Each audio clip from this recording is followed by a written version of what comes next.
প্রিয় দর্শক, পুরুষ মানুষের জীবন আসলে অতটুকু সহজ না যতটুকু আমরা অনেক সময় ভাবি।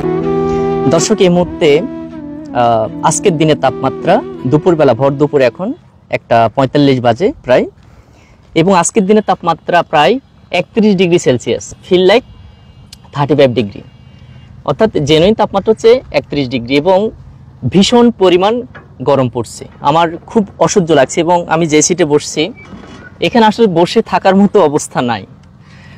দর্শক, এই ট্রাক ড্রাইভার এবং ট্রাকে যারা কাজ করছেন তাদের জায়গাতে এসে একটু নিজের জীবনটাকে অনুধাবন করার চেষ্টা করছি।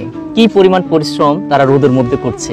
শুধু ওনারা না, বাংলাদেশের বিভিন্ন প্রান্তে, সারা বিশ্বের বিভিন্ন প্রান্তে শ্রমজীবী মানুষরা যে পরিমাণ শ্রম দিচ্ছেন, সেই শ্রম দিচ্ছেন বলে আজকের এই পৃথিবী, আজকের এই বর্তমান সভ্যতা।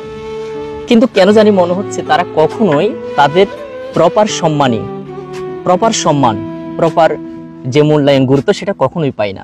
সেটা যেরকম করে দেশ দেয় না, রাষ্ট্র দেয় না, সমাজ দেয় না, সরকার দেয় না, তেমনি করে নিজের পরিবার এবং আপন মানুষও দেয় না।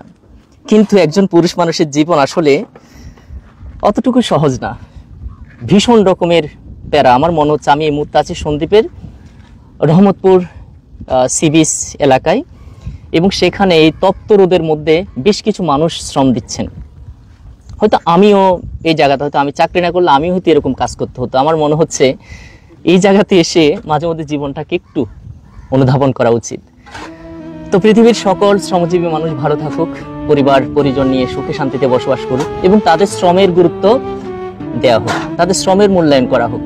ধন্যবাদ যারা পরিশ্রম করছেন, পরিশ্রমের গুরুত্ব চাচ্ছেন। এই পরিশ্রমটা যদি না করা হয়, আপনি যদি পৃথিবীর সকল শ্রমজীবীকে দূরে রাখেন, আসলে কখনোই সভ্য সমাজ, সভ্যতা কখনো গড়ে তোলা সম্ভব নয়। এই এআই এর যুগে আপনি যত আর্টিফিশিয়াল, যত রোবোটিক লাইফ মেনটেন করার চেষ্টা করেন, আসলে এনারা আছে বলেই পৃথিবী সুন্দর এবং পৃথিবী টিকে থাকবে এদের কারণে, শ্রমজীবী মানুষের কারণে। তো ভিডিওটি শেয়ার করতে পারেন ভালো লাগলে। ধন্যবাদ।